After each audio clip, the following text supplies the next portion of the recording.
Captured near the front lines, Yegor Chebotaryov claims he never wanted to fight. A graphic designer by trade, he says his life was far removed from war. Simple, ordinary, and unremarkable.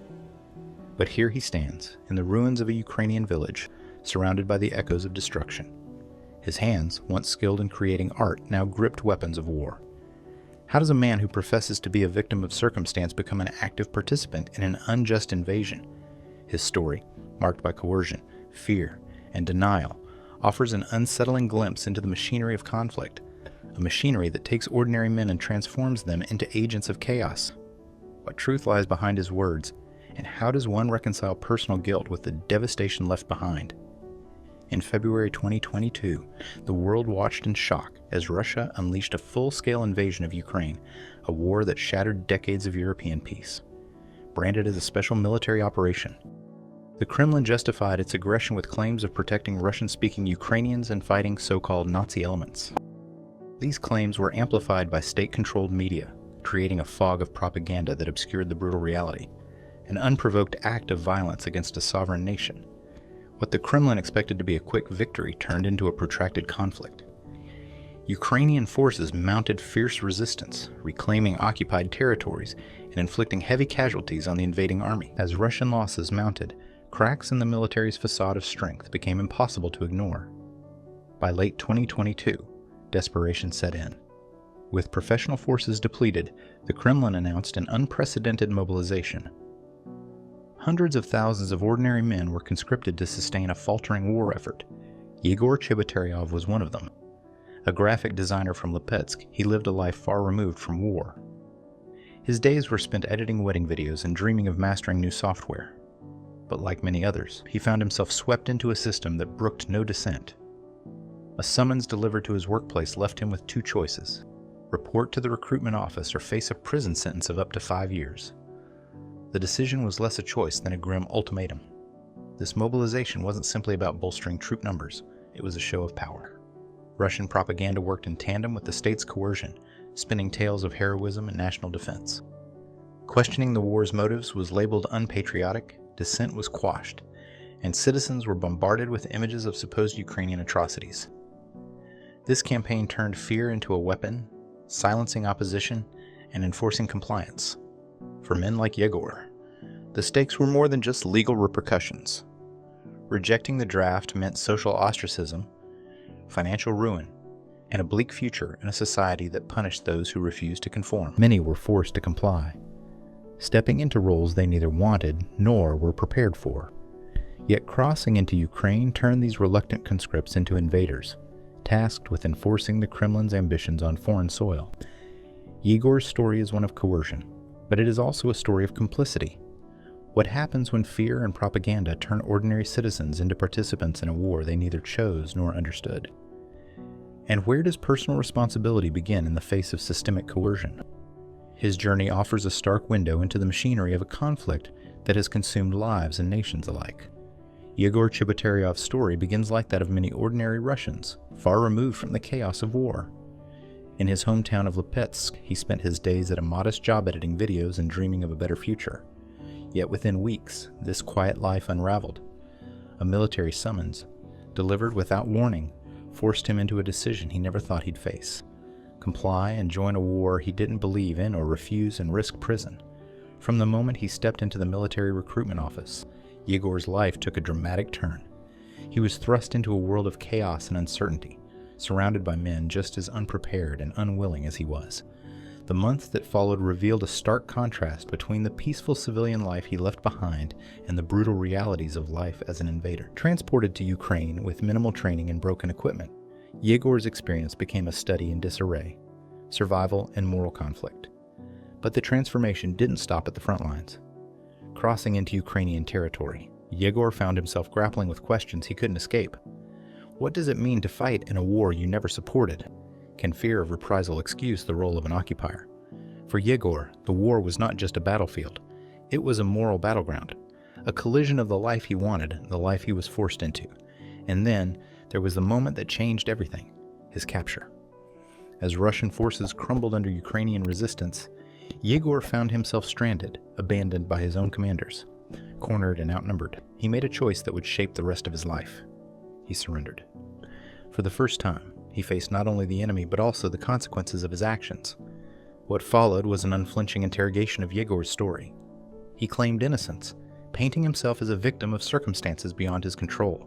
Yet the stark reality of his presence in a foreign country, armed and complicit in an invasion, told a different tale. His words often faltered under scrutiny, exposing the cracks in his narrative and the system that brought him to this point. How did a graphic designer end up carrying a weapon in a devastated Ukrainian village?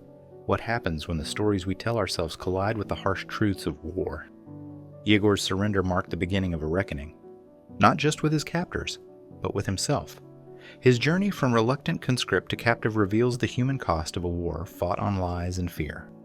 What truths will emerge as his story unfolds? And how does one reconcile survival with complicity? Yegor Chebotaryov grew up in Lipetsk, a mid-sized industrial city in western Russia, known more for its steel mills than its cultural opportunities.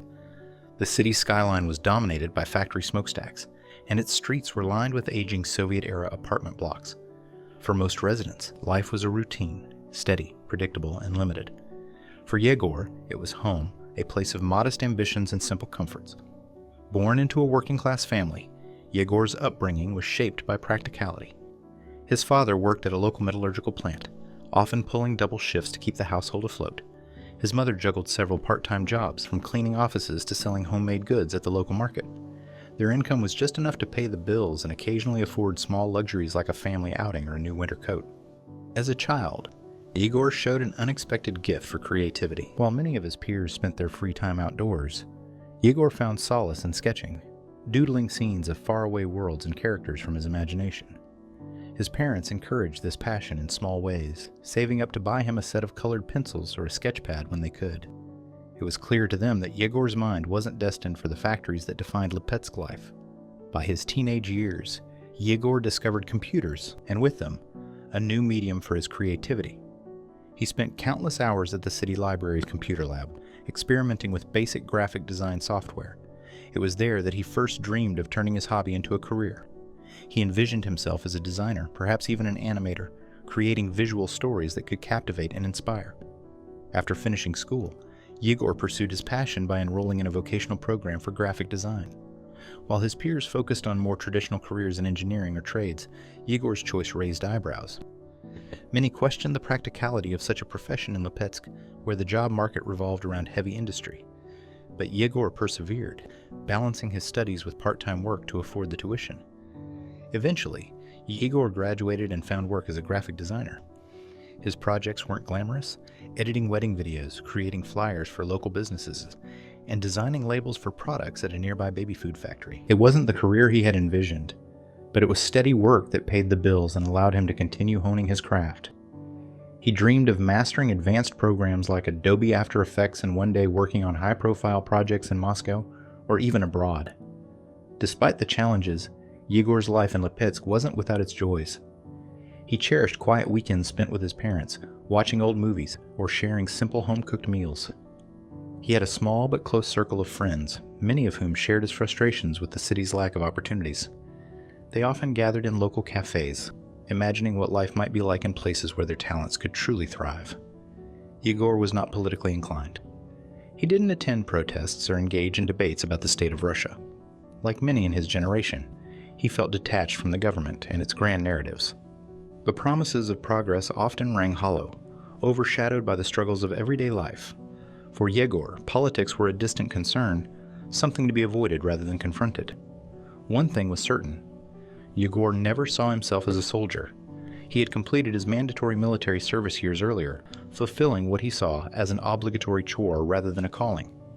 It was an experience he was happy to leave behind, convinced it was a chapter of his life he would never revisit. The idea of holding a weapon again, let alone stepping onto a battlefield, was as foreign to him as the war stories he occasionally heard on state news broadcasts.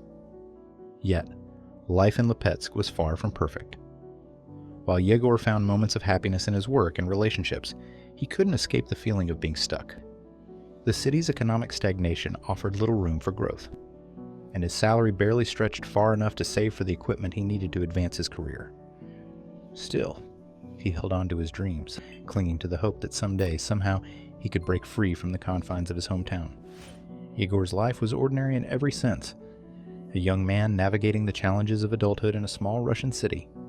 His aspirations, struggles, and routine were unremarkable, and that's precisely what makes his journey so unsettling. How does someone so far removed from war become an invader in a foreign land?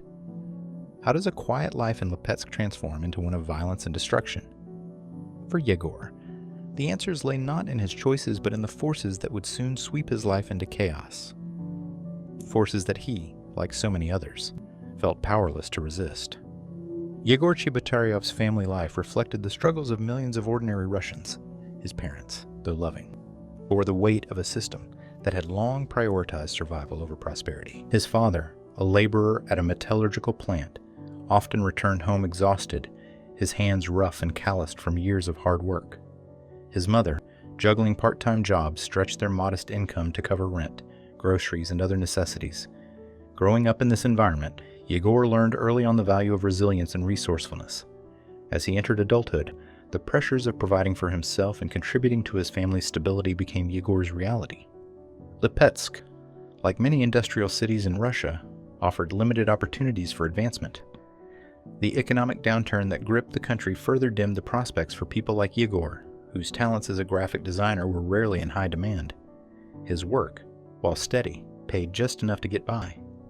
Ambitions of buying better equipment, moving to a larger city, or pursuing advanced training always seemed out of reach.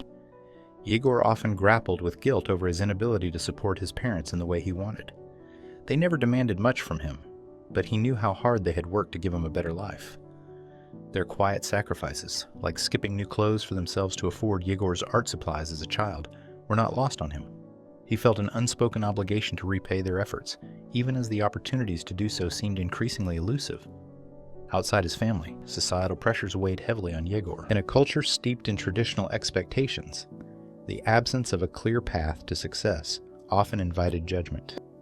Friends and acquaintances who had pursued more conventional careers, engineering, trades, or government jobs, were settling into stable lives. Yegor's career in graphic design, while creative and fulfilling, lacked the security and status that many in his circle valued. He often wondered if he had made the wrong choice, even as his passion for his work kept him moving forward. Then came September 2022. As the Russian government announced a sweeping mobilization, Yegor's life, already precarious, took a drastic turn. News spread quickly that all men with prior military experience could be called to serve. Yegor's conscription summons arrived not in a formal letter but through a sudden visit to his workplace. Two strangers appeared in the office, armed not with guns but with documents, handing them to his manager and leaving no room for debate. Yegor was called into the office, handed the summons, and given one directive: report to the military recruitment office immediately or face imprisonment. Fear gripped Yegor. He had always assumed his brief stint of mandatory service years earlier would never come back to haunt him. He hadn't considered himself a soldier then and certainly didn't now. The idea of stepping onto a battlefield was not just terrifying, it felt impossible. Yet the consequences of refusal were equally daunting. Stories of men who defied the summons were already circulating. Individuals fined into destitution, stripped of their jobs, or thrown into prison with criminal records that would haunt them for life. The choice presented to Yegor wasn't really a choice at all. Reporting meant abandoning his life, however modest, to face an unknown future. Refusing meant condemning himself and his family to shame and hardship. The latter wasn't an option Yegor could bear to consider. Not after everything his parents had done to support him. The fear of imprisonment, of becoming a pariah in a society that had long equated dissent with treason, left him paralyzed. Propaganda only compounded the pressure. Russian state media flooded the airwaves with tales of patriotic duty, framing the war as a necessary defense against external threats. To resist was not only a legal offense, but a moral failing, or so the narrative went. Even those who didn't believe the government's rhetoric felt the weight of it. Refusal would mean being labeled a traitor, ostracized by neighbors, colleagues, and even friends. Yegor's family urged him to do what he thought best, but he could see the fear in their eyes. They were as much victims of the system as he was, bound by unspoken rules that dictated their survival. His father's quiet nod of acceptance and his mother's trembling hand on his shoulder told him all he needed to know. They wanted him safe, but they couldn't protect him from the world they all lived in. So, Yegor made the decision that so many others like him had made. not out of bravery or conviction, but out of fear and resignation. He reported to the recruitment office, hoping against hope that the nightmare he was stepping into might somehow be avoided. But deep down, he knew there was no turning back. In that moment, Yegor became part of a system that had consumed countless lives before him, a cog in a machine far larger than himself. His decision wasn't heroic, nor was it unique. It was the product of a life lived under pressure, a choice shaped by forces beyond his control. And yet, as Yegor boarded the bus to the military training center, leaving behind his family and his dreams, he couldn't help but wonder, when did survival cross the line into complicity? And how had his life come to this? Yegor Chebotaryov's journey into war began with the sound of footsteps echoing down the hallway of his workplace. It was September 22nd, 2022, just a day after the Kremlin's sweeping mobilization order. Yegor, like most of his colleagues, thought he could escape its reach. He had served his mandatory time years ago and had since lived a quiet civilian life. But on that day, everything changed. Two men in plain clothing entered the office, their stern faces and hurried movements radiating authority. They weren't there to discuss business or ask questions. They carried orders. Yegor's manager called him into the office, her face pale as she handed him a piece of paper. It was a summons, an official directive to report to the local recruitment office with his belongings that very evening. The men waited silently, watching for his reaction. In that moment, Yegor's mind raced. He thought about refusing, but stories of others who had tried surfaced in his memory. In the weeks leading up to the mobilization, state-controlled media had reported on the consequences for draft dodgers. Men were being fined heavily, dragged into courtrooms, or handed down prison sentences. Employers were obligated to cooperate with military officials, and even close friends had turned informants. When Yegor hesitated, one of the men broke the silence. "You understand what happens if you don't show up.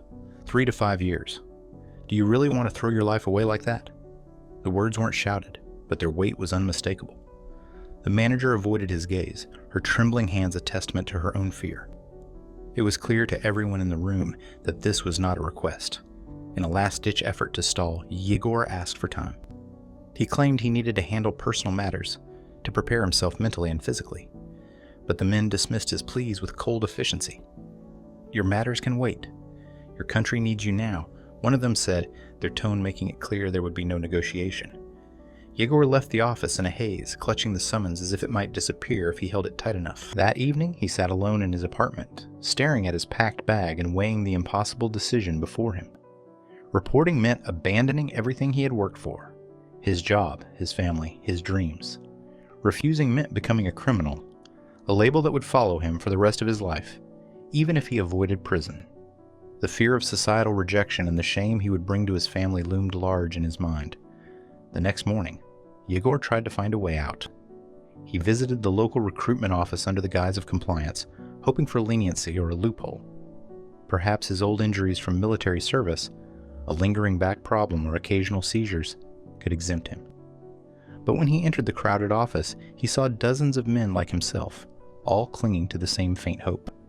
The medical checks were cursory at best, and the officials had one goal: to process as many men as possible. "If you can stand, you can fight," one of the officers barked to the crowd.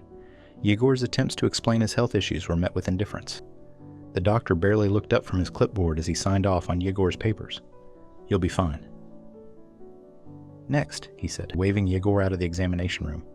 Any illusions of being spared were shattered in that moment. Desperate, Yegor considered fleeing. He had heard whispers of men crossing into neighboring countries to avoid conscription, but border controls were tightening, and the penalties for evasion were becoming harsher. Even if he managed to escape, what would happen to his family? The government had already begun targeting the relatives of draft dodgers, using fear and intimidation to force compliance. By the time Yegor boarded the bus to the training center, his spirit was broken. He had done everything he could to avoid this fate, but the system left no room for resistance. The other men on the bus were just as defeated, their conversations filled with nervous laughter and forced bravado.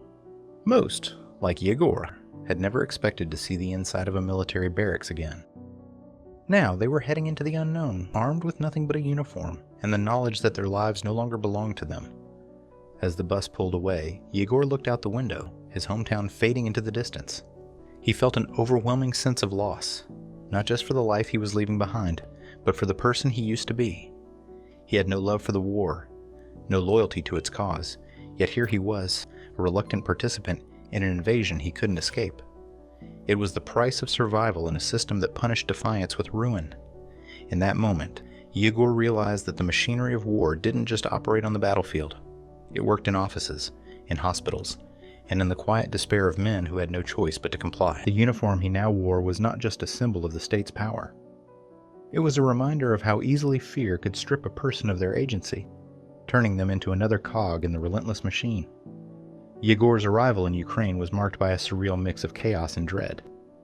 After hours of travel crammed into a military bus with dozens of other recruits, he stepped out into an unfamiliar landscape. The air was cold and damp, a stark contrast to the oppressive heat inside the vehicle.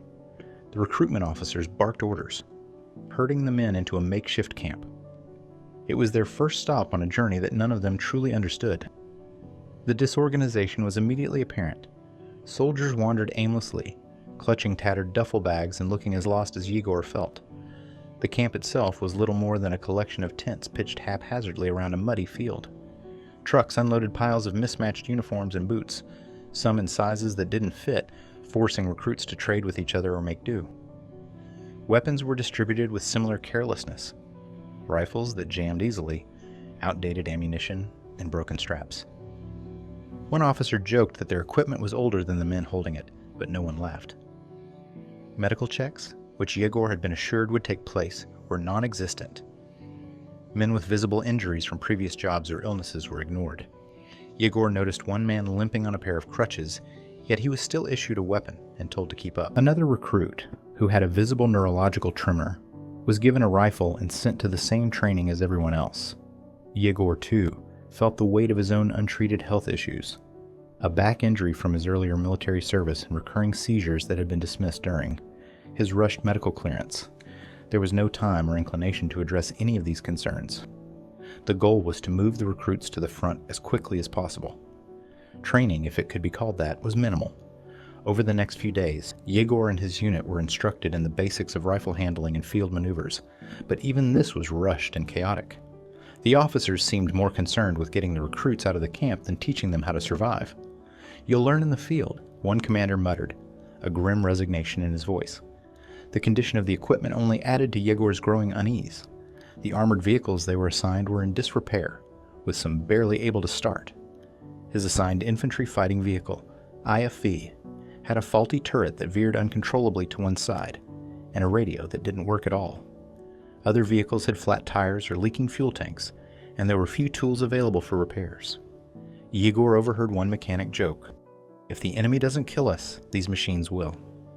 The recruits were given little information about their destination or mission. They knew they were heading into Ukrainian territory, but the details remained vague. Rumors circulated among the men. Some said they'd be securing supply lines, others claimed they were reinforcing front lines that had been lost. The uncertainty gnawed at Yegor, but he dared not ask questions. The officers were quick to shut down any attempts at clarification, responding with sharp reprimands or vague reassurances that everything would become clear soon enough. When the day came to move out, Yegor climbed into his IFV with two other men, both as inexperienced and terrified as he was. The journey was slow and nerve-wracking. The convoy crawled through back roads to avoid detection, headlights off despite the darkness, and the men inside were told to remain silent. Every sound, the crack of a branch, the rumble of distant artillery, set their nerves on edge. At one point, the vehicle jolted to a stop, and Yegor's heart raced as the driver whispered about a possible ambush. It turned out to be a false alarm, but the tension lingered long after the convoy resumed its journey. When they finally crossed into Ukrainian territory, the reality of their situation became impossible to ignore. The destruction was immediate and visceral. Burned-out vehicles lined the roads, and the skeletal remains of buildings loomed in the distance. Smoke hung in the air, a bitter reminder of the battles that had raged before their arrival. The officers gave no speeches, no pep talks. They simply ordered the men to disembark and prepare to dig defensive positions. Yegor's first night in Ukraine was spent in a cold trench, his uniform already soaked through with mud. The fear of an attack kept him awake, his hands trembling as he clutched his rifle. Around him, other recruits whispered nervously, some praying, others trying to suppress their panic. It was clear that none of them were ready for what lay ahead. As dawn broke over the battlefield, Yegor stared out at the scarred landscape and felt the weight of his predicament settle fully on his shoulders. The disorganization, the lack of preparation, and the failure of their leaders to provide even the barest semblance of readiness painted a grim picture of their chances. He had been conscripted under duress, handed broken tools, and thrown into a war he didn't believe in. Now, surrounded by destruction and uncertainty, Yegor wondered how long he could survive in a place where nothing seemed built to last. Not the equipment, not the plans, and perhaps not even the men themselves. Yegor's first encounter with violence came swiftly and without warning. His unit had been ordered to hold a small section of land on the outskirts of a Ukrainian village, a patch of muddy fields intersected by a narrow, bombed-out road. They were told to dig in and wait for further instructions, but no one explained what they were waiting for. The days were long and tense, with nothing to do but watch the horizon and hope the enemy wouldn't appear. When the shelling began, it was like nothing Yegor had ever experienced. The first explosion shook the ground beneath him, throwing dirt into the air and deafening his ears. His instincts took over as he scrambled for cover, pressing himself as low as he could into the shallow trench. Around him, men shouted orders and prayers, their voices competing with the roar of artillery fire. The sky seemed to shatter with every detonation, and Yegor's mind raced with thoughts of survival. The bombardment lasted for what felt like an eternity, though it was likely only minutes. When it stopped, Yegor dared to lift his head. The landscape around him had been transformed. Craters scarred the fields, and smoke rose from what had once been a farmhouse in the distance. He could hear the moans of injured comrades, but he couldn't bring himself to move. Fear had paralyzed him, rooting him to the ground even as others scrambled to tend to the wounded. Later that day, Yegor's unit was ordered to move forward. As they advanced cautiously down the road, they passed the bodies of fallen soldiers, some Ukrainian, others Russian. The sight of the corpses, twisted and broken, made Yegor's stomach churn. He averted his eyes, but the image stayed with him, a haunting reminder of what lay ahead. The violence wasn't limited to the battlefield. One day, while his unit occupied another small village, Yegor witnessed the aftermath of an airstrike. A family had been sheltering in a basement when the building above them collapsed. When the rubble was cleared, their bodies were found. Parents huddled around their children in a futile attempt to shield them from the blast. Yegor stood at a distance, watching as locals gathered to grieve. He felt a hollow ache in his chest, a mix of sorrow and shame that he couldn't fully understand. Yet, even in the face of such devastation, Yegor clung to the hope of survival. Each night, as he lay in his trench or huddled in a crumbling building, he whispered prayers to a God he hadn't thought about in years. He prayed for protection, for an end to the shelling, for the chance to see his family again. His prayers were desperate and often futile, drowned out by the sounds of war. One particularly harrowing night, Yegor's unit was ambushed during a patrol. Gunfire erupted from the trees and chaos descended. Yegor threw himself to the ground, clutching his rifle and trying to make sense of the cacophony around him. Bullets whizzed past, striking trees and tearing into the earth. He fired blindly in the direction of the enemy, his hands shaking so violently that he couldn't aim properly. When the firing ceased, he realized his weapon hadn't even been loaded correctly, a mistake that could have cost him his life. The casualties from the ambush were heavy. Yegor helped carry the injured back to the makeshift base, their groans of pain echoing in his ears. One soldier, no older than 20, gripped Yegor's arm as he bled out, his eyes wide with terror. "I don't want to die," the boy whispered, his voice barely audible. Yegor didn't know what to say. He watched helplessly as the young man took his final breath. Despite his fear, Yegor couldn't ignore the devastation they left in their wake. Each village they passed bore the scars of war, burned homes, shattered windows, and families mourning their dead. He saw mothers clutching their children as they fled, their faces etched with despair. He watched as elderly men and women sifted through rubble, searching for remnants of their lives. These images stayed with him, a constant reminder of the destruction his presence had brought. Yegor's fear of death was overwhelming, but so too was the guilt. He told himself he wasn't to blame, that he was just a man following orders, doing what he had to do to survive. But deep down, he knew that his presence in Ukraine, no matter how reluctant, had contributed to the suffering of innocent people. Each day, the line between victim and perpetrator blurred further, leaving him trapped in a moral limbo he couldn't escape. The violence was relentless, and Yegor began to lose track of time. Days and nights blurred together in a haze of fear and exhaustion. He became numb to the sound of explosions, the sight of blood, and the cries of the wounded. Yet, even in his numbness, he couldn't forget the faces of those who had suffered, both his comrades and the civilians whose lives had been destroyed. Yegor survived the shelling, the ambushes, and the constant threat of death. But each encounter with violence left its mark, carving deeper wounds into his psyche. He began to wonder if survival was worth the cost. If living meant carrying the weight of everything he had witnessed and done. War had stripped him of his humanity, leaving behind a shell of the man he used to be. And yet, the worst was still to come. Yegor Chebotaryov's justifications for his actions in Ukraine were as tangled as the war itself. When asked why he stayed, why he continued to fight, his answers came haltingly, weighed down by doubt and a need to reconcile his decisions with his conscience. "I didn't have a choice," he would say, his voice trailing off. "If I had refused, I'd be in prison. What else could I do?" It was a common refrain among soldiers like him, men swept up by a war they didn't support but found impossible to escape. Yet, the interviewer's probing questions revealed the cracks in Yegor's narrative. When pressed, Yegor admitted there were moments when he could have acted differently, moments when he could have stepped away or refused orders, but instead chose the path of least resistance. One of those moments came during a mission in a Ukrainian village. Yegor's unit had been ordered to search homes for suspicious activity, a vague directive that often meant looting under the guise of security. "I didn't take anything," Yegor insisted. "I just stood by and watched." But the interviewer challenged him. "And what did you do when you saw others taking valuables, jewelry, electronics? Did you try to stop them?" Yegor's silence was telling. He finally answered, "I couldn't stop them. If I had said something, I might have been the next target." It was a rationalization born of fear. But the interviewer wasn't satisfied. "So you chose to protect yourself over protecting the civilians whose homes you were invading?" Yegor's response was defensive. "What could I do? I wasn't in charge. I wasn't the one giving orders." But the reality was clear. His inaction made him complicit. By standing by and doing nothing, Yegor allowed the looting to continue, even as he tried to convince himself he was innocent. The interviewer continued to peel back the layers of Yegor's story, exposing more contradictions. Yegor recounted a night when his unit was tasked with securing a checkpoint near a civilian area. He described how they stopped a car carrying an elderly couple and a young boy, their faces pale with fear. The officer in charge demanded to see their papers, barking questions about their destination and intentions. "I just stayed quiet," Yegor said. "I didn't want to escalate things." But the interviewer pressed him again. "Did you notice the boy crying? Did you say anything when the officer smashed their phone to stop them from calling for help?" Yegor hesitated before answering, "No. I thought it was better not to get involved. I didn't want to make things worse."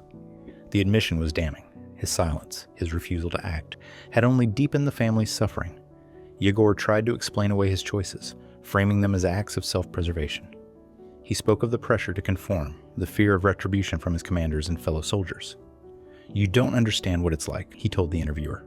"If you go against the group, you're marked. You're a traitor." But the interviewer pushed back. "Isn't that what the civilians in Ukraine are facing every day? A system that punishes them for simply existing in their own homes? The moral erosion didn't happen all at once. It crept in slowly, with each small compromise Yegor made. At first, it was easy to justify. Following orders, staying silent, turning a blind eye. These were all ways to survive. But as the weeks turned into months, Yegor began to feel the weight of his inaction.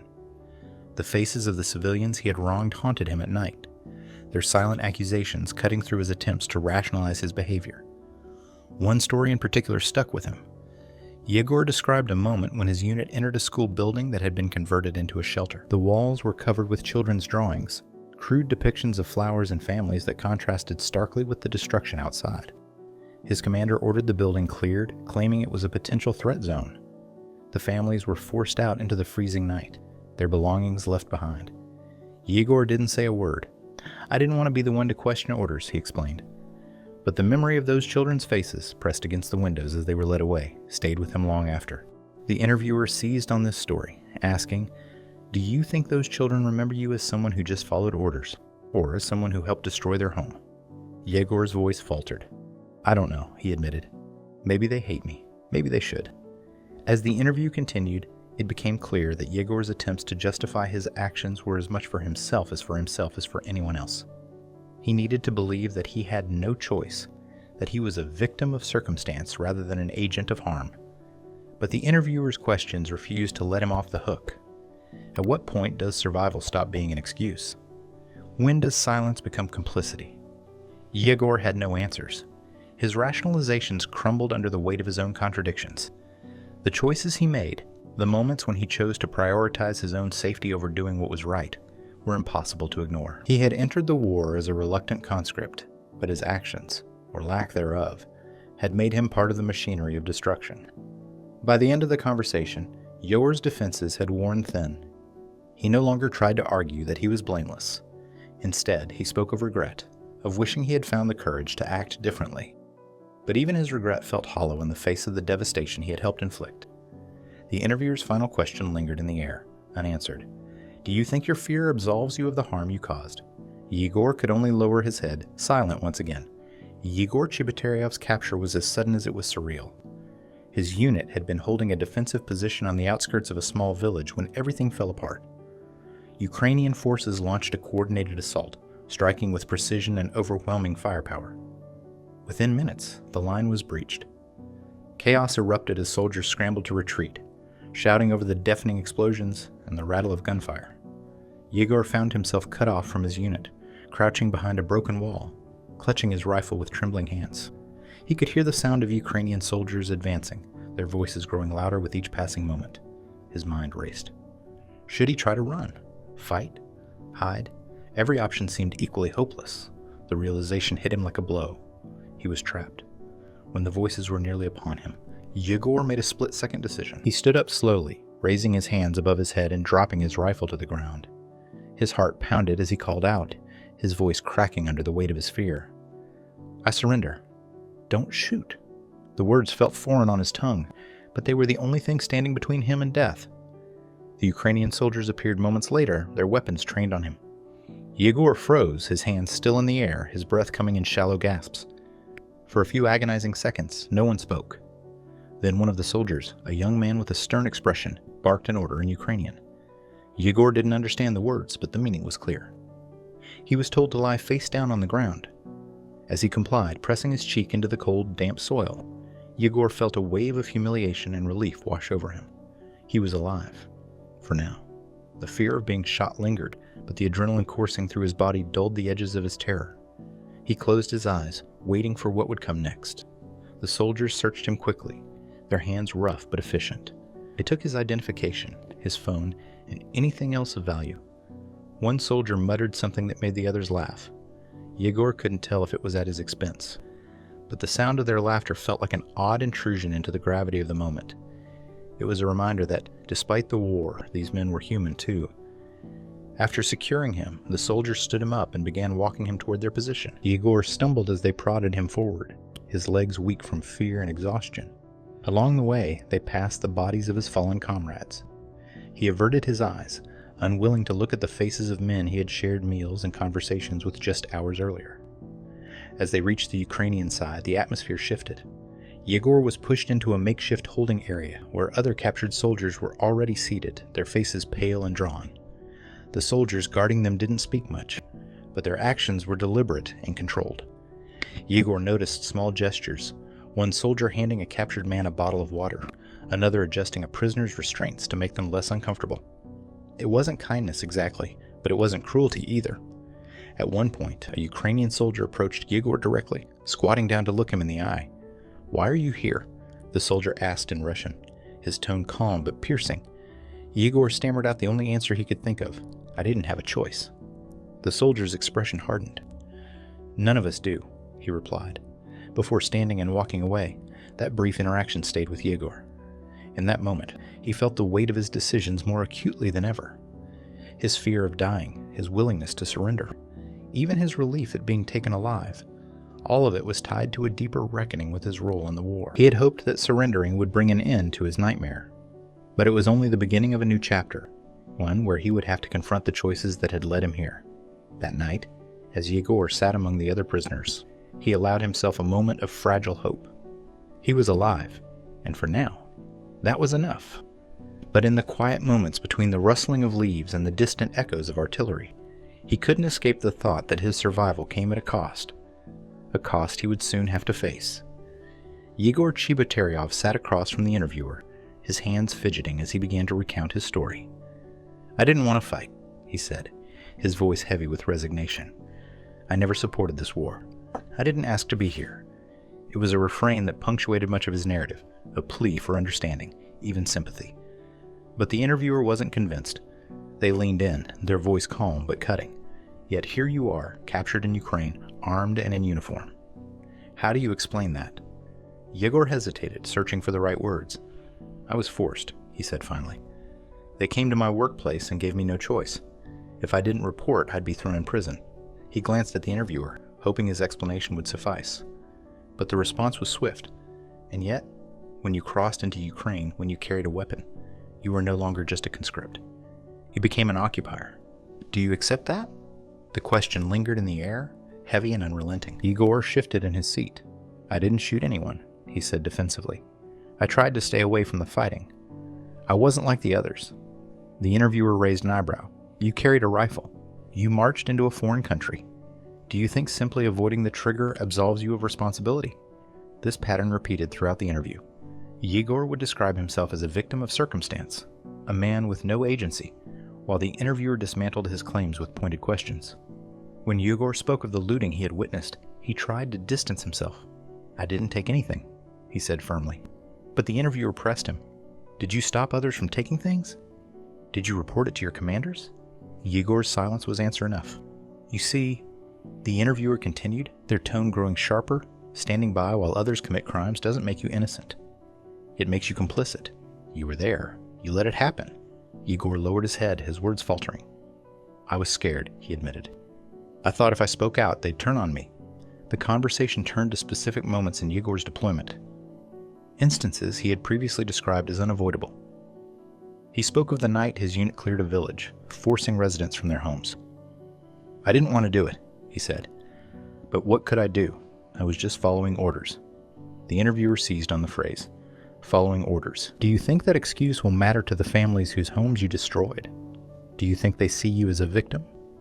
Yegor tried to defend himself, but his words lacked conviction. "I wasn't the one giving the orders. I didn't even agree with what we were doing." The interviewer's expression hardened. "And yet you still did it. You still pushed those people out into the cold knowing they had nowhere to go. Does their suffering weigh on you at all?" Yegor's voice grew softer, his confidence eroding. "Of course it does," he said. "I think about it every day. But I didn't have a choice." The interviewer leaned back, letting the silence stretch between them before delivering their next question. "At what point does survival stop being an excuse? When does your fear of consequences become less important than the harm you cause to others?" The interviewer also exposed inconsistencies in Yegor's narrative. He claimed he had no political opinions, no awareness of the broader implications of the war.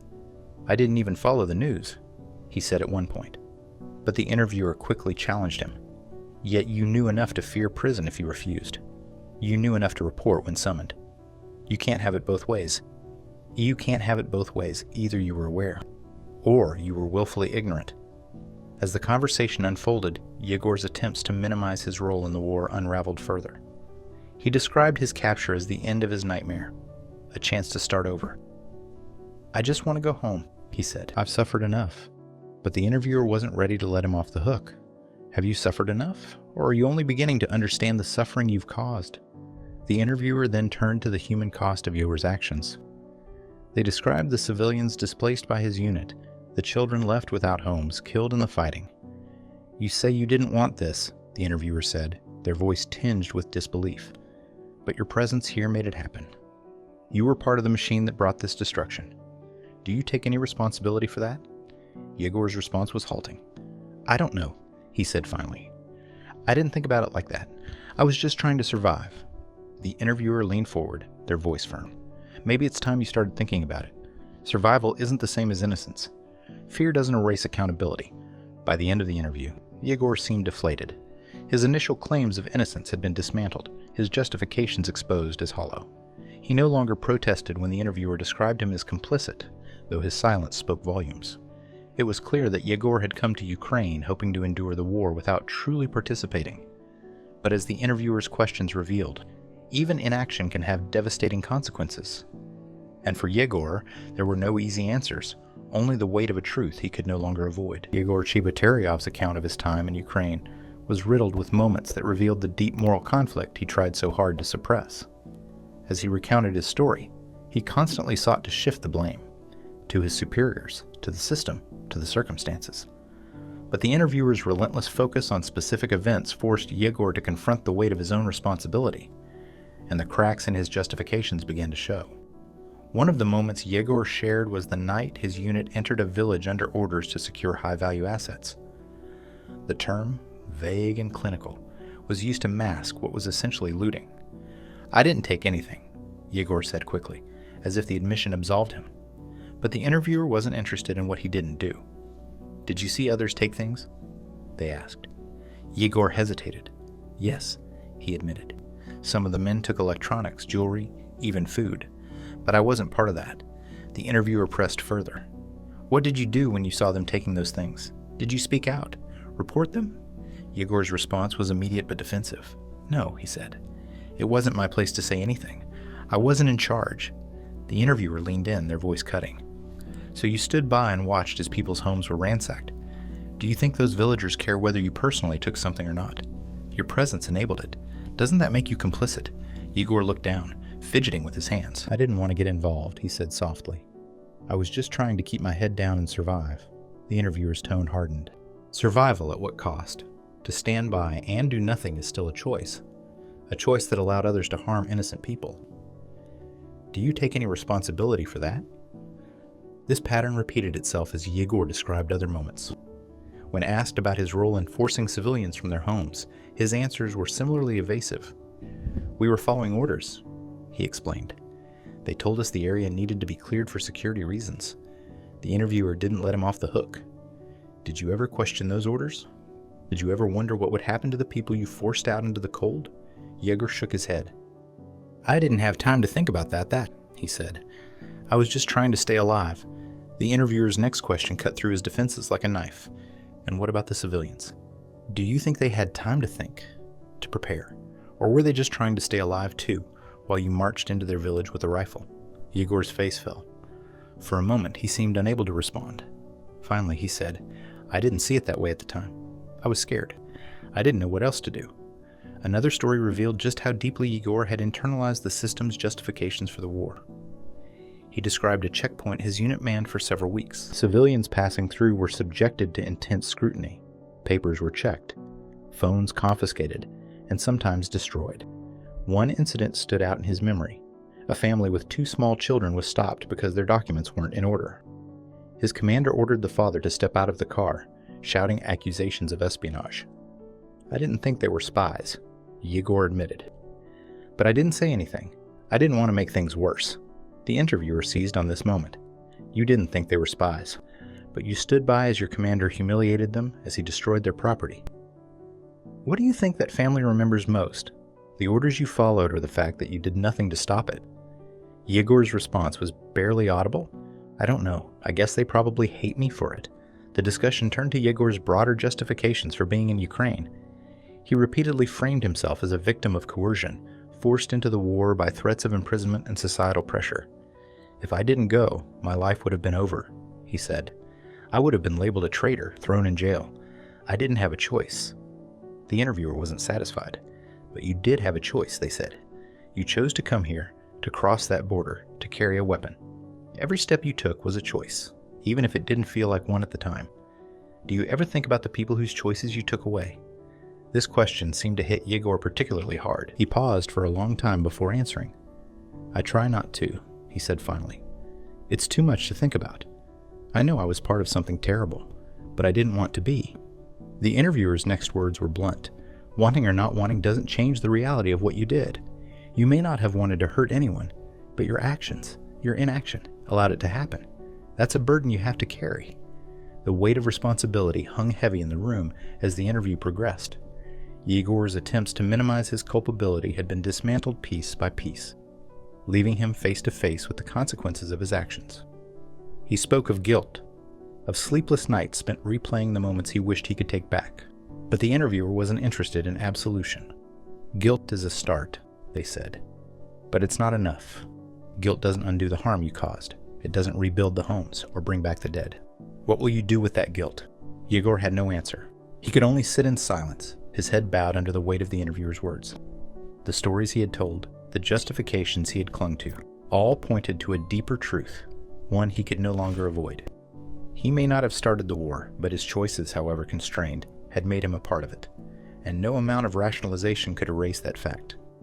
Yegor Chebotaryov's understanding of the war didn't form overnight. It was the product of years of exposure to Russian state propaganda, a relentless machine that shaped the worldview of millions.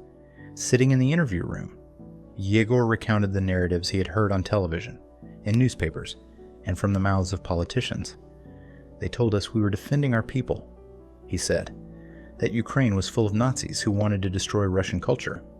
It was everywhere, on the news, in speeches, even in the conversations at work. For Yegor, who had never been deeply engaged in politics, these messages seeped in slowly but persistently. I didn't think much about it at first, he admitted. I just wanted to live my life, do my work, and stay out of trouble. But over time you start to believe what you hear. It becomes part of the background noise, something you don't question. The interviewer pressed him on this point. Did you ever think to question it? Did you ever wonder if what you were being told was true?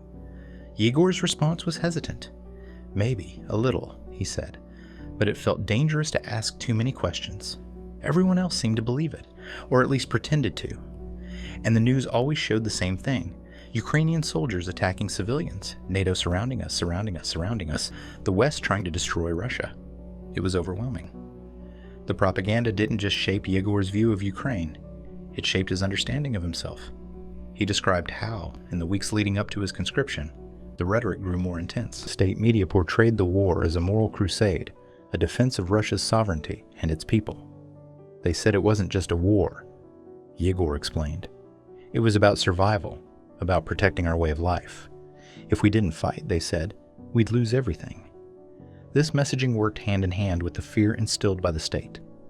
Yegor spoke of the constant reminders of what would happen to those who resisted the war effort. Arrests, fines, social ostracism. They made it clear that not supporting the war wasn't an option, he said. You either went along with it, or you became the enemy. The interviewer challenged him further, but you weren't blind to the contradictions, were you?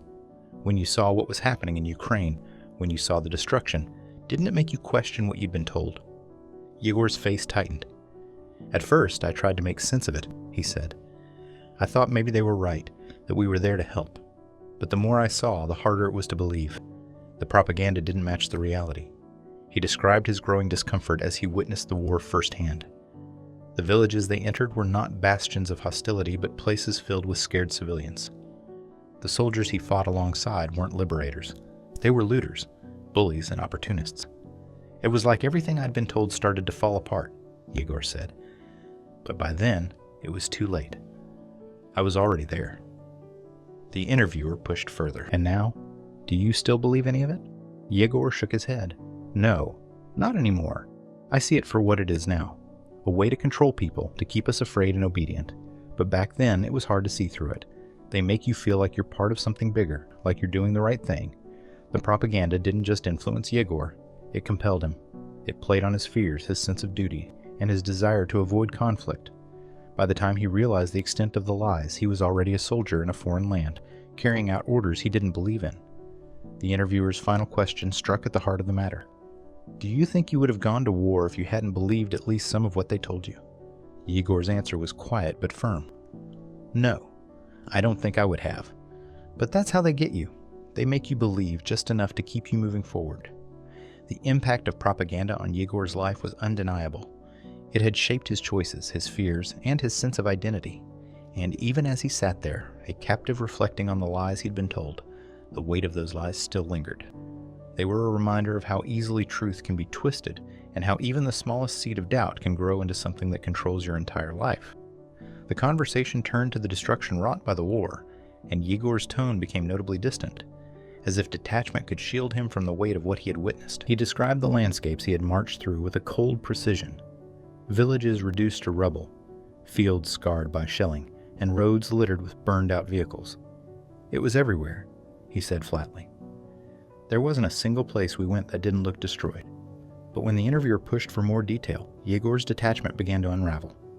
What about the people who lived there? They asked. What did you see in their eyes when you entered those villages? Yegor hesitated, his voice faltering. Fear, he said finally. They were afraid of us. I guess they had a reason to be. The interviewer pressed harder. It wasn't just fear, though, was it? These weren't just damaged buildings and empty streets. These were people's homes, their lives. Did you ever stop to think about what it meant for them to see their entire world reduced to ashes? Yegor tried to explain himself, his words clumsy and defensive. I didn't have time to think about that, he said. We were just trying to follow orders, to stay alive. I didn't know those people. I didn't know their stories. The interviewer wasn't satisfied, but you knew enough to see the tears on their faces. You knew enough to hear the cries of children, the screams of families being torn apart. Did that not make you question what you were doing? Yegor fell silent, his eyes fixed on the table. The interviewer continued, their voice sharp. Let me tell you about what they experienced, what your presence in their villages meant. Imagine a mother who wakes up to the sound of shelling, grabbing her children and running for cover, only to find her home in flames. Imagine an elderly man too weak to flee, sitting in the ruins of his life, wondering why he's been left to die. Imagine children growing up surrounded by fear, their laughter replaced by the sound of explosions. This is what you brought with you when you crossed that border. The stark contrast between Yegor's clinical descriptions and the interviewer's vivid recounting of suffering laid bare the human cost of the war. Yegor tried to defend himself, repeating the same refrain. It wasn't my choice. I didn't want to be there. But the interviewer wasn't letting him off so easily. And yet you were there, they said. Your presence made it possible for all of this to happen. You may not have fired the shots, but you helped create the conditions for this suffering. Does that not matter to you? Yegor finally spoke, his voice low and heavy. It does matter. I think about it all the time. But what can I do about it now? It's too late. The interviewer leaned forward. Thinking about it isn't enough. Acknowledge it. Own it. Understand that those destroyed homes, those grieving families, they are a part of your story now too. The destruction wasn't just physical. It was emotional, generational, a scar that would remain long after the rubble was cleared. The interviewer shared stories from Ukrainian civilians they had spoken to. A young girl whose family had been separated during an evacuation. A man who had lost his wife and children in an airstrike. An elderly woman who walked miles to escape only to die of exhaustion along the way. These are not nameless, faceless people, the interviewer said. These are the lives you helped disrupt. Yegor struggled to respond. I didn't mean to hurt anyone, he said weakly. The interviewer's response was firm. Intent doesn't erase impact. You may not have meant to hurt them, but they were hurt all the same. You can't undo what's been done, but you can stop pretending it's not your responsibility. The conversation turned to specific moments Yegor had described earlier. Entering a bombed-out school, forcing civilians out of their homes, watching as others looted buildings. The interviewer connected each event to the broader picture of suffering. That school wasn't just a building, they said. It was a safe place for children, a symbol of normalcy in a time of chaos. When you marched in, you didn't just occupy a space, you took something irreplaceable from those children. As the weight of the discussion bore down on him, Yegor's defenses began to crumble. I don't know how to live with this, he said quietly. Every time I close my eyes, I see those places, those people. I wish I could go back and do things differently. The interviewer's tone softened, but their words remained resolute. Wishing isn't enough. Those people can't go back. Their lives are changed forever. You need to reckon with what you've done and what you've been a part of. By the end of the interview, the cost of the war was no longer just a series of images to Yegor. It was something tangible, something he could no longer ignore. The devastation he had witnessed and contributed to was no longer a backdrop to his story. It was the heart of it. For Yegor, understanding this cost was the first step in confronting the role he had played in a conflict that had left so many lives in ruins. Yegor Chebotaryov's capture wasn't just the turning point in his own life. It sent ripples back to his family in Russia, shaking their already fragile world. For his parents, the news of his capture arrived not through official channels but through a video posted online, where Yegor sat before a Ukrainian interviewer, recounting his story. The sight of their son, disheveled and subdued, was both a relief and a heartbreak. He was alive, but his captivity was a stark reminder of the dangerous and unjust war they had hoped he could avoid. The family's home in Lipetsk became a tense, somber place after Yegor's capture. His father, a reserved man who rarely showed emotion, retreated further into silence. His mother, however, was more vocal, both in her grief and her determination to support her son. He's a good boy, she would tell anyone who would listen. He didn't choose this. None of them did. When Yegor was allowed a brief call home, the conversation revealed the depth of the bond between him and his mother. The call, monitored and recorded by Ukrainian authorities, started awkwardly. Yegor's voice trembled as he greeted her. "Mama, it's me," he said, and she responded immediately, her tone a mix of relief and anguish. "Yegor, my boy, are you okay? Are they treating you well?" Yegor reassured her as best he could. "I'm fine, Mama. They're feeding us. I'm not hurt." But the words felt hollow, and the pauses between them spoke louder. His mother's voice quivered as she pressed him for more. "Why did this happen, Yegor? Why did they take you? You were never meant to be there." Yegor struggled to answer, his guilt and shame evident. "I didn't want to go, Mama. They didn't give me a choice. I thought I could just get through it and come home, but now..." His voice broke, and for a moment, neither of them spoke. The interviewer later reflected on the call, noting how Yegor's mother seemed to be grappling with two conflicting realities.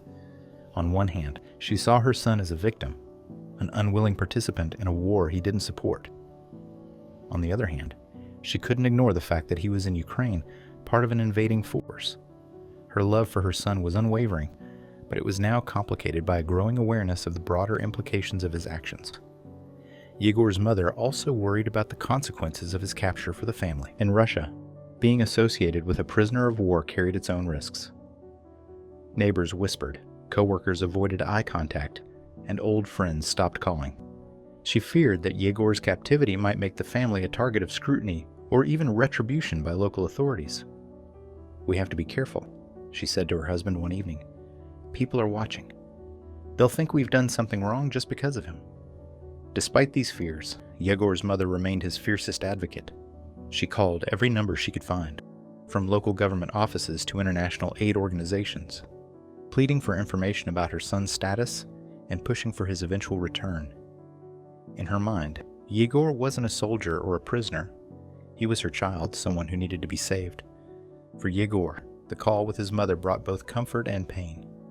Her voice reminded him of home, of a life that now felt impossibly distant, but it also reminded him of the burden his actions had placed on his family. He knew that his capture, his role in the war, and the public scrutiny that followed had brought them shame and hardship. "I'm sorry, Mama," he said near the end of the call, "for everything, for what I've done, for what this has done to you and Papa." His mother's response was immediate and unwavering. "Don't you dare apologize," she said firmly. "You are my son, Yegor. No matter what happens, I will always be here for you. Just promise me you'll stay alive and come home." The interviewer later remarked on the strength of Yegor's mother, noting how her unconditional love stood in stark contrast to the devastation caused by the war, her determination to protect and support her son, even as she struggled with the implications of his actions, was a poignant reminder of the human cost of the conflict. For Yegor, her words became a lifeline, something to hold on to as he faced the uncertainty of captivity. In the days following the call, Yegor reflected on the legacy of his choices, not just for himself, but for his family. His capture had made them pariahs in their community, and he feared what might happen to them in his absence. But more than that, he feared how they would remember him. Would he be the son who had been forced into a terrible situation, or the man who had crossed into a foreign country with a rifle in his hands?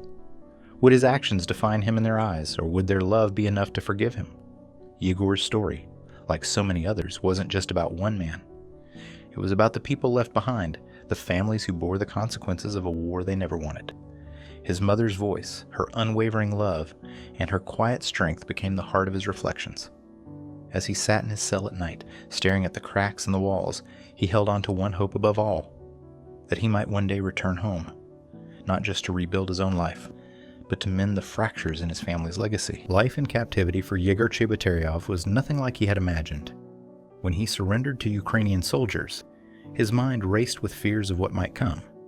He had heard rumors spread among his fellow recruits, stories of prisoners being mistreated, tortured, or worse. But the reality, while far from comfortable, was much more nuanced. From the moment he was taken, Yegor noticed the structured discipline in how he was treated. The soldiers who captured him were firm but not cruel. He was searched, given food and water, and transported to a detention facility. The conditions were stark, a shared cell with a thin mattress and basic meals. But it was not the hellscape he had envisioned. "It wasn't what I expected," he admitted. "They treated us better than I thought they would. Each day followed a monotonous routine. Yegor would wake early, eat a simple breakfast of bread and porridge, and spend long hours confined to his cell. Occasionally, he was allowed outside for brief walks under the watchful eyes of guards. There were no luxuries, but there was also no gratuitous cruelty. The guards spoke to him in curt, professional tones, and while some barely concealed their disdain, others treated him with unexpected neutrality. It wasn't kindness, Yegor clarified. It was just procedure. Yegor spent much of his time reflecting on how he had ended up there. Alone with his thoughts, he replayed the events that led to his capture, the choices he had made, the orders he had followed, and the lives he had disrupted. "It's hard not to think about it," he said. "There's nothing else to distract you.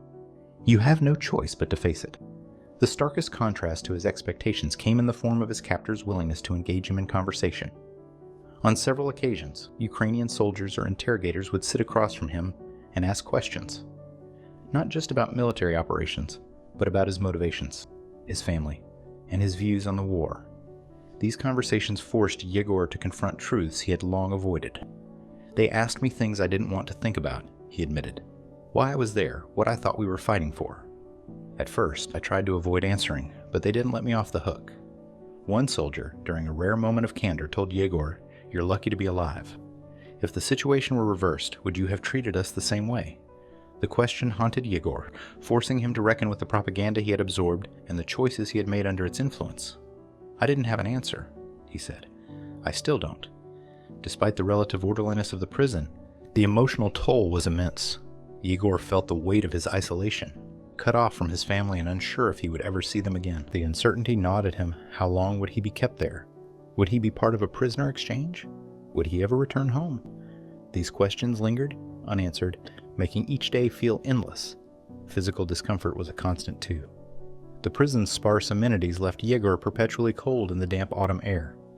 His back ached from the hard cot, and the repetitive meals offered little nourishment.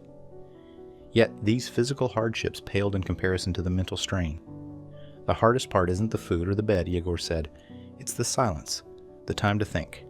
For all the bleakness of his situation, there were moments of unexpected humanity.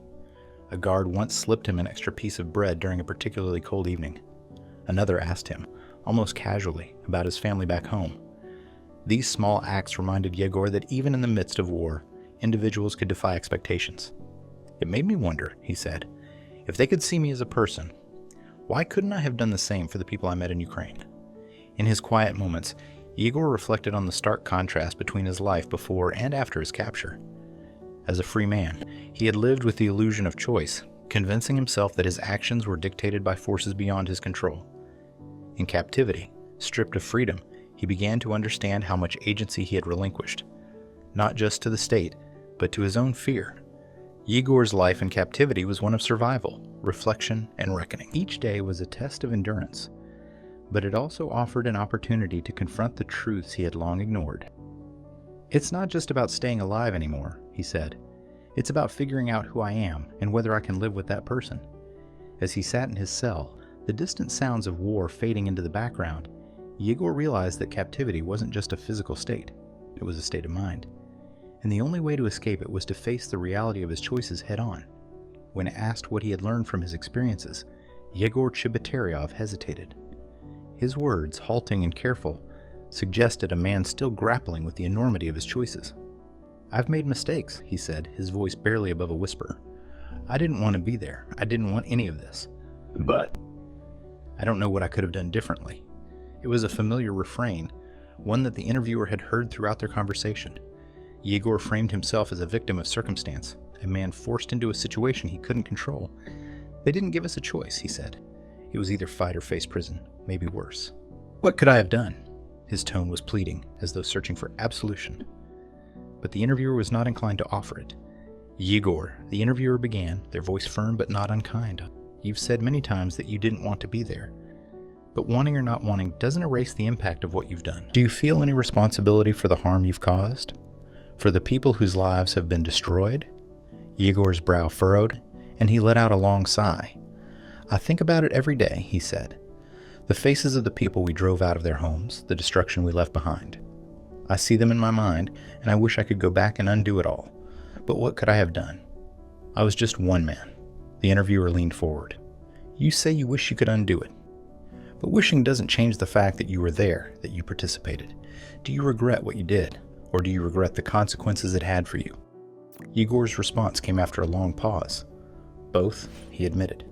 I regret that I was part of something so wrong, but I also regret that I was put in that position to begin with. I didn't ask for this. This blend of remorse and self-justification was a pattern that had emerged throughout the interview. While Yegor expressed sorrow for the suffering he had witnessed, he consistently framed himself as powerless, a cog in a machine too large to resist. I couldn't have stopped it, he said more than once. I didn't have the power. The interviewer challenged him on this point. Maybe you couldn't stop the war, but you could have chosen to act differently in small ways. You could have refused to participate in looting. You could have spoken out against the treatment of civilians. Even silence would have been a choice, but instead, you followed orders. Do you see that as a failure of your own? Yegor's face darkened, and he nodded slowly. I do, he said. I failed. I let fear control me. I thought if I just followed orders, I could survive and go home. But now I see that surviving isn't enough. I didn't just fail those people. I failed myself. For the first time, Yegor's words carried the weight of genuine self-reflection. He began to describe moments that had haunted him. The family at the checkpoint, the children crying as they were forced from their home, the silent acceptance he had chosen instead of resistance. I should have done something, he said. Even if it wouldn't have changed the outcome, at least I could have said I tried. The interviewer pressed further. Do you think you've truly learned from this? Or are you still looking for a way to excuse yourself, to avoid the full weight of responsibility? Yegor's response was quiet but firm. I don't think I can excuse myself, he said. Not anymore. I used to tell myself that I didn't have a choice, that it wasn't my fault. But the truth is, I made choices every day. I chose to stay quiet, to go along with things, to protect myself instead of others. And those choices hurt people. The interviewer nodded, their tone softening. So what now? What do you do with that understanding? Yegor looked down at his hands, clasped tightly in his lap. I don't know, he admitted. I can't undo what I've done. I can't bring back the people who were hurt. All I can do is try to be better, to be honest about what happened and take whatever comes next. I owe that much to the people I wronged. The words felt genuine, a rare moment of clarity in a narrative so often clouded by excuses and half-truths. Whether Yegor's remorse was enough, whether it could ever outweigh the harm he had caused, was a question only time could answer. But for the first time, he seemed willing to confront the full scope of his actions, to acknowledge the role he had played not as a passive victim, but as an active participant in a devastating war. As the conversation drew to a close, Yegor's voice carried a note of finality. I don't know if I'll ever be forgiven, he said, by the people I hurt, by my family, or even by myself. But I'll carry this with me for the rest of my life. I can't run from it anymore. The interviewer left him with a simple but profound statement. Acknowledging it is the first step, but what you do next will define who you are. Yegor Chebotaryov's story, like so many others, is a reflection of the devastating human cost of war. But his experiences also raise profound questions about justice, responsibility, and accountability. As his words linger, the interviewer shifts the focus to the broader implications of his actions and the systemic forces that enabled them. Yegor, the interviewer begins, your story is one of choices. Some you made, and some that were made for you. But those choices didn't exist in a vacuum. They were shaped by a system, a state, and a war that left no room for dissent. Do you think this system will ever answer for what it has done, to you and to the people of Ukraine? Yegor hesitates, his eyes downcast. I don't know, he says. It feels too big, too powerful. People like me, ordinary people, we're the ones who pay the price. The ones at the top, the ones who started this. They'll never face the consequences. The interviewer's response is direct. And that's the problem, isn't it? The soldiers on the ground, civilians caught in the crossfire, they bear the brunt of the suffering. Meanwhile, the architects of this war hide behind walls of propaganda and power, insulated from the destruction they've caused. But accountability doesn't stop with them. It starts with you, with every individual who made this possible, whether willingly or under coercion. This call for accountability extends beyond Yegor's personal reckoning. It touches on the fundamental need for justice in the aftermath of war. The interviewer reflects on the devastation wrought by the conflict. Villages reduced to rubble, families shattered, lives lost. These aren't just numbers, they say. They're people, each with a story, a family, a future that was stolen from them. Justice means more than punishing those at the top. It means acknowledging the pain of those at the bottom and ensuring that their suffering isn't forgotten. Yegor listens, his face drawn as the interviewer continues. Accountability also means confronting the systems that allowed this to happen.